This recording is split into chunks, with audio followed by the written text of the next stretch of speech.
Hey, how y'all doing? My name is Luke Salisky, owner of Salisky Land Management. Uh, Recently, I made a purchase for my business and purchasing a side-by-side to use with my business. So I do a lot of work on farms, taking farmers and landowners around, looking at their properties and figuring out what kind of improvements they want to do. So I ended up buying a Polaris 2024 Polaris Xpedition XP5 Northstar. And I picked it up on Friday. Today is Monday, April 29th. I picked it up on Friday. And so I've only had it for like a weekend. I've done a lot of research on them, watched a lot of videos, a lot of reviews and stuff like that, and seen what people think of them. I'm just here to offer my initial review and also the things that I've worked on immediately to try to get better. So I'll turn the camera around and kind of give you a walkthrough of that. So here is my Expedition.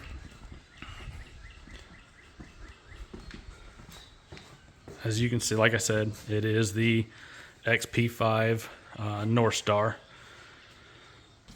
There's a lot of reviews on YouTube, people going around talking about the cab noise in them, and they are not wrong. It is loud. The very first one I rode in was in a little town in southern Illinois. Stopped in there at the Polaris dealer, and we rode it in town, no more than like 20 miles an hour for about 3 or 4 blocks, and the noise wasn't bad. It was in the sweet spot of the RPM range to where the noise wasn't terrible at all. I bought mine home last Friday, and we took it down the road. So up there's the end of my driveway, and we just went down the road about 3 or 4 miles. Took my wife and kids, and yeah, it was pretty loud, pretty noticeable. You know, some 30, 40 miles an hour. I didn't push it too far because it was the first few miles on the vehicle. So one thing that people have talked about is, like I said, is the cab noise. And there's a lot of decibel readings and stuff like that. So I decided not to do a video on that. What I wanted to show you, what I did, is I actually took the bed off over the weekend. So when you get under the bed here, there's a 15 millimeter bolt right there. So I just took an impact and a socket, and then a wrench on that side. Also had to unhook this wire harness right here. That's for your backup camera and for your tail lights. Then there's the other bolt right here, the other 15 millimeter bolt. So those are the 2 bolts that actually hold the bed on.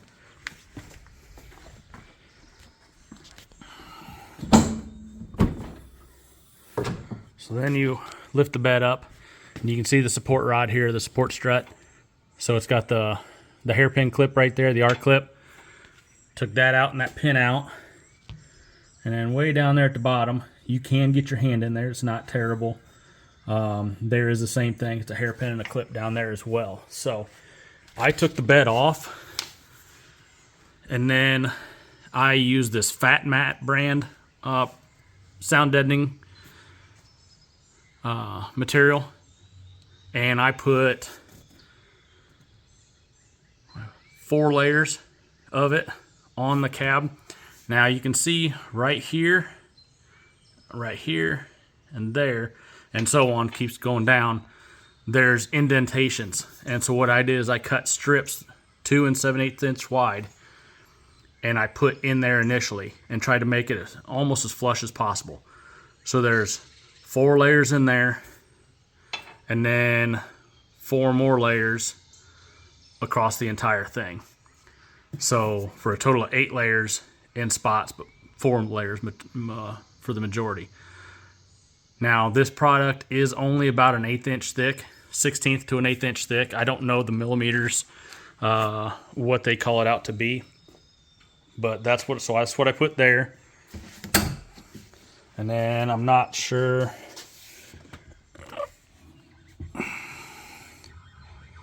We can see it very well. Let me get a light on it. The light kind of helps. So you can see the Fat Mat material there as well. what I did is I took the seats, the back seats completely out. So I took the back seat out. I took the base to the back seat out, and then right here they've got this kind of lumbar support deal in there. And then I put fat mat on the entire back seat area as well, the back wall as well. I've got 4 layers behind the backrest. Honestly, I've probably got 5 or 6 layers on this piece right here because it's directly in front of the exhaust manifold where it comes out of the engine.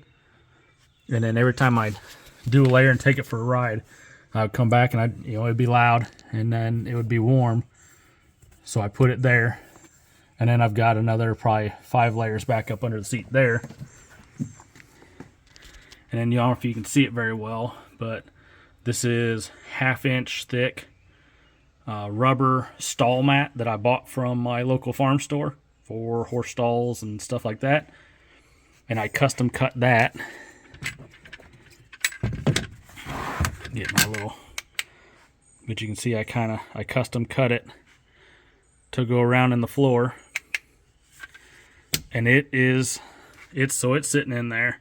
And then I've got 3 layers of fat mat, so that 3 layers of fat mat is arguably 3/8 of an inch thick, and then another 1/2 inch layer of this rubber stall mat, and it seems to work very well. That I took the side by side for a ride with just the soundproofing, the fat mat soundproofing, and it did better.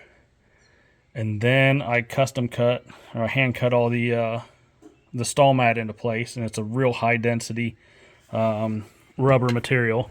Actually, I've got some right here on the floor left over, so you can see it's a 1/2 inch thick, and it comes in 3 foot by 4 foot sheets. You see, that's left over from when I cut out the front floorboards. But this stuff's real dense, real heavy. So once I got that cut and put in there, I took it for a ride down the road and back, and it made a huge difference. And then also, while we got the back door going, a lot of people talk about how far the back doors open on these. I think stock it only opens about that far. So I purchased different. These are off Amazon. They're honestly for a Jeep JK, if I remember correctly. They're just door limiter straps. I'm not exactly happy with them. I paid like $9 for them. I'm probably going to redo those. They're not how I want them to be, but for the time being, and for $9 for a pair of them, I'll be able to make do. And then these are just some carpet things from a car that my dad had left over, and I put them in there so my kids. It's been raining here in Illinois for quite a while, so just did that to keep everything as clean as possible for as long as I can. So, and then I don't know if you can see it, but I put the rubber floor mat, stall mat in here as well.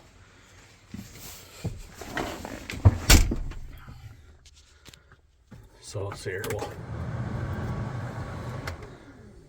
see if I can get a video of it running.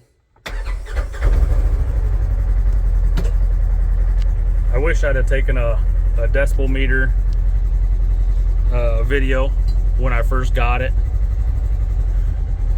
That way you can see it before and after and get a good accurate reading.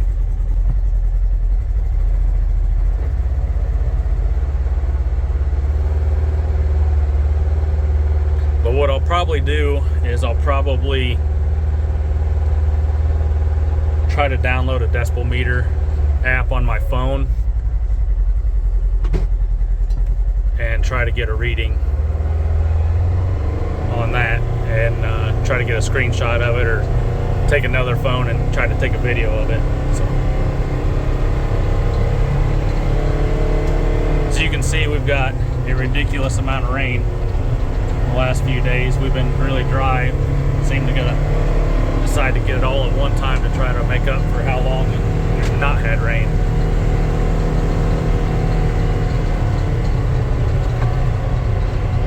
Under 20 miles an hour, it's extremely quiet in here. Not bad at all. The RPMs are low.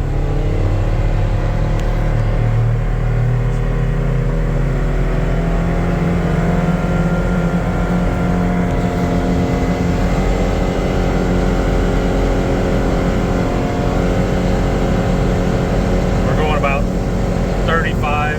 You can see right there, about 35 miles an hour. About 5,200 RPMs, and it's not terribly loud. And for the most part, whenever my family and I ride around the block, this is about how fast we go. So it's nothing absolutely brutal to talk over.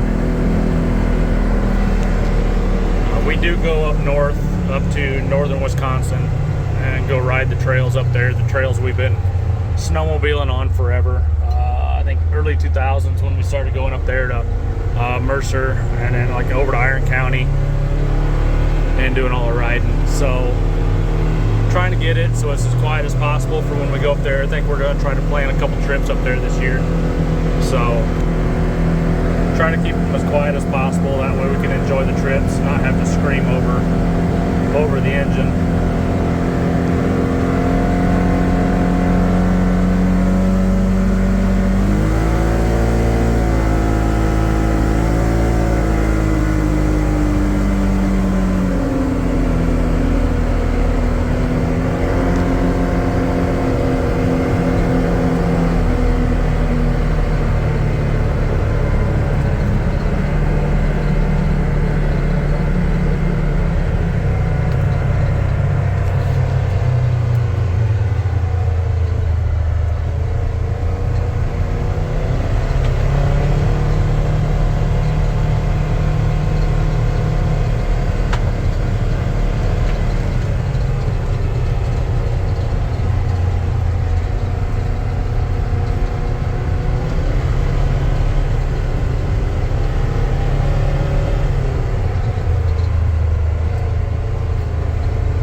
I would say, in all honesty, I would say under 20 miles an hour,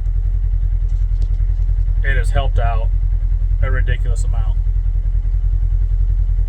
I would say that it's not too much dissimilar from an older truck as far as, you know, cab noise under 20 miles an hour. When you get 20 to 50 miles an hour, it's not brutal. You know, it's way better than, like, you know, trying to talk on a Harley or anything like that. Is it a Cadillac? No, it is not. But you know, it's a side-by-side. It's a recreational vehicle. For the price point, you know, it should be a little quieter from the factory, but you know, it is what it is. So at the end of the day, just a little bit of work, you know, makes it not terrible and pretty enjoyable. The Fat Mat, I can't remember how much I've got into it. I've had it from a project a while ago, so I can't remember, you know, somewhere probably in the 79 bucks, $100, something like that, if I remember right. And I just bought 2 rolls of it, and I used about a roll and a half on all the layers that I did. And it's a thin product. There's a lot of guys that are saying they use a higher, a thicker product, and they're only able to use 1 layer. So I don't know, you know, which one's better, you know, or to go with one thicker product or to go with a thinner product. I know the stuff that I use is it's like a self-adhesive. It's self-adhesive. I want to say it's a polymeric or like a butyl style membrane. They use a lot in like sub box enclosures, and stereo systems and stuff like that. Like I said, I used it in an old diesel truck that I had. It had 5-inch exhaust, and you couldn't hear a thing in that. My daughter would be screaming in the back seat, and I still couldn't hear. So I used it in that, and it helped out tremendously. So I figured it'd help out good with this, and that's what I used. Like I said, that's what I had. I had a box left over, and so I decided that's what I'm going to use at the end of the day. So, and then the stall mat, I think I picked it up Saturday night at our farm store, and I think it cost me right at it was like right at $79 or $89 if I remember right.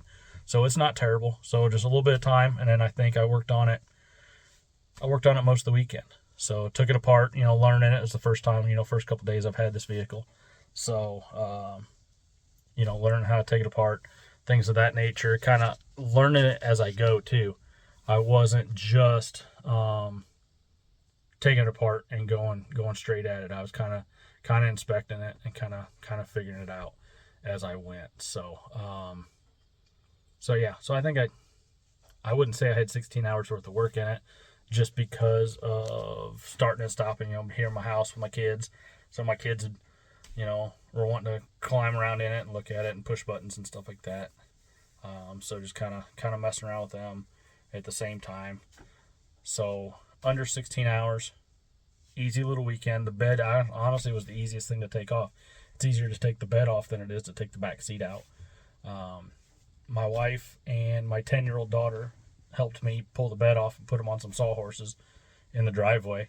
And then I put a piece of plywood up where the bench was and made a nice little work table. And honestly, it went real smooth. So I would highly recommend going that route. If I had to do it again, I would do it again, just like that in a heartbeat. And then pop the bed off or pop the back seat out and put all the stuff in there. And yeah, it's good. It made a huge difference. I'll try to figure out some way to get like a decimal meter reading, maybe make another short video with a decimal meter reading, if I can download one on my phone and then use that. So that'll be it for this video. Try to keep it short and sweet. So thank you very much. If you have any questions, comments, or anything like that, feel free to hit them in the comment section. I'll answer as much as I can. Try to drop links. I'm learning how to do the drop links thing, but try to learn how to drop links and do that stuff. So if you have any questions, feel free to reach out, and I'll answer them as best as I can. And then I'll try to make some other videos, and with the decimal meter reading and things of that nature. Even with my wife and kids in here, you can try to hear us having a conversation or anything. So thank you. Hit the like button and subscribe button if you would. I appreciate it. Thank you very much.